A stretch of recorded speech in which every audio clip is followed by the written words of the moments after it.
Es importante advertir que El alquimista es un libro simbólico, a diferencia de que El peregrino diario de un mago, que fue un trabajo descriptivo. Durante 11 años de mi vida estudié alquimia.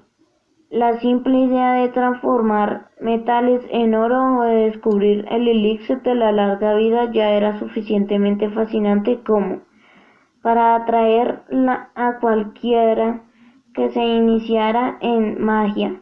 Confieso que el elixir de la larga vida me seducía más, ya que antes de extender y sentir la presencia de Dios, el pensamiento de que todo se acabaría un día me desesperaba. De manera que, al enterarme de posibilidad de conseguir un líquido capaz de prolongar muchos años mi existencia, resolví dedicarme en cuerpo y alma a su fabricación. Era una época de grandes cambios sociales, el comienzo de los años 70, y en Brasil no se encontraban aún publicaciones serias sobre alquimia, al igual de uno de los personajes del libro. Comencé a gastar el poco dinero que tenía en la compra de libros importados y dedicaba muchas horas diarias al estudio de su complicada simbología. Intenté ponerme en contacto con 2 o 3 personas en el Río de Janeiro que se dedicaban seriamente a la gran obra y osaron recibirme.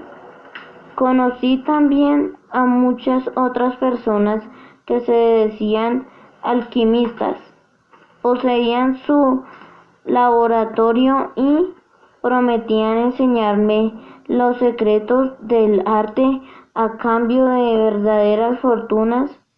Hoy me doy cuenta que en la realidad no sabían nada de lo que pretendían enseñarme. A pesar de que toda mi dedicación, los resultados eran absolutamente nulos. No sucedía nada de lo que los manuales de alquimia afirmaban en su complicado lenguaje. Era un sinfín de símbolos: dragones, leones, soles, luna y mercurios. Y yo siempre tenía la impresión de estar en el camino equivocado, porque el lenguaje simbólico permite un gigantesco margen de error. En 1973, ya desesperado por falta de progresos, cometí un arriesgado responsabilidad.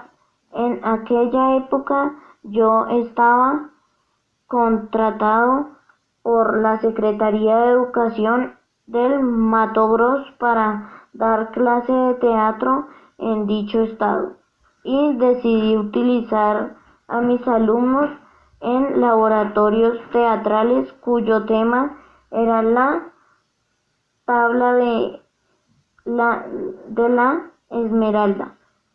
Esta actitud, unida a algunas incursiones mías en las áreas patanosas en el magia, hizo que el año siguiente yo pudiera sentir en mi propia carne la verdad del proverbio: el que las hace, las paga. Todo a mi alrededor se derrumbó por completo. Pasé los siguientes 6 años de mi vida en una actitud bastante aséptica en la relación a todo lo que tuviese que ver con un área música. En este exilio espiritual aprendí muchas cosas importantes: que solo aceptamos una verdad cuando primero la negamos en el fondo del alma, que no debemos huir de nuestro propio destino y que la mano de Dios es infinitamente generosa a pesar de su rigor. En 1981 conocí a Ram, mi maestro, que me reconduciría al camino que estaba trazado para mí. Y mientras él me entrenaba en sus enseñanzas, volví a estudiar alquimia por cuenta propia. Cierta noche, mientras conversábamos después de una extenuante sesión de telepatía, pregunté por qué el lenguaje de los alquimistas era tan vago y complicado. Existen tres tipos de alquimistas, dijo mi maestro.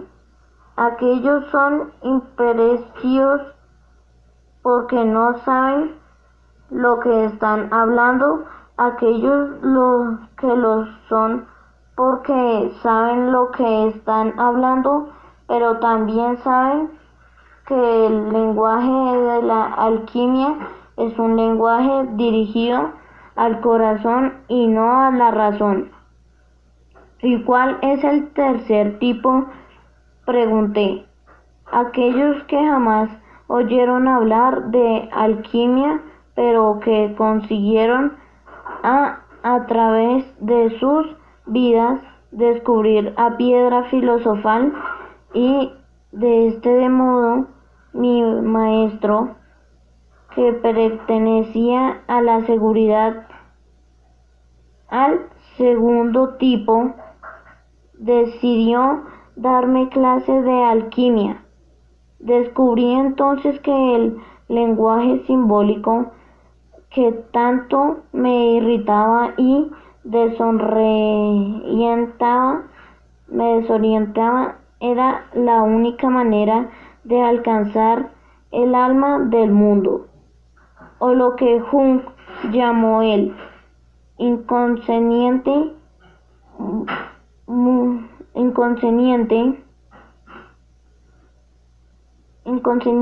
colectivo. Descubrí a la leyenda personal y las señales de Dios verdaderas que mi raciocinio intelectual se negaba a aceptar a causa de su simplicidad. Descubrí que alcanzar la gran obra no es traer de unos pocos, sino de todos los seres humanos de la faz de la tierra. Es evidente que la gran obra no siempre viene bajo la forma de un huevo o de un frasco con líquido, pero todos nosotros podemos, sin un lugar a dudas, sumergirnos en el alma del mundo. Por eso el alquimista es también un texto simbólico. En el transcurso de sus páginas, además de transmitir todo lo que aprendí al respecto, procuró rendir homenaje a grandes escritores que consiguieron alcanzar el lenguaje universal. Hemingway, Blake, Borges, que también utilizó la historia persa para uno de sus cuentos, y Malbatan, entre otros. Para completar este extenso prólogo e ilustrar lo que mi maestro quería decir con lo que del tercer tipo de alquimistas, vale la pena recordar una historia que le que él mismo encontró en su laboratorio. Nuestra Señora, con el niño Jesús en sus brazos, decidió bajar a la tierra y visitar un monasterio. Orgullosos, todos los sacerdotes formaron una larga fila y uno a uno se acercaban a la Virgen para rendirle homenaje. Uno declamó bellos poemas, otros mostró las iluminaciones que había relacionado por la Biblia. Un tercero recitó los nombres de todos los santos y así sucesivamente. Monje tras monje fueron venerando a Nuestra Señora y al Niño Jesús. En el último lugar de la fila había un sacerdote, el más humilde convento, que nunca había aprendido los sabios textos de la época. Sus padres eran personas simples que trabajaban en un viejo circo de los alrededores, y todo lo que le había enseñado era lanzar bolas al aire haciendo algunos malabares. Fue en ese instante cuando el niño Jesús sonrió y comenzó a aplaudir en el regazo de Nuestra Señora, y fue hacia él a quien la Virgen extendió los brazos para dejarle que sostuviera un poco al niño. El alquimista tomó un libro que alguien de la caravana había traído.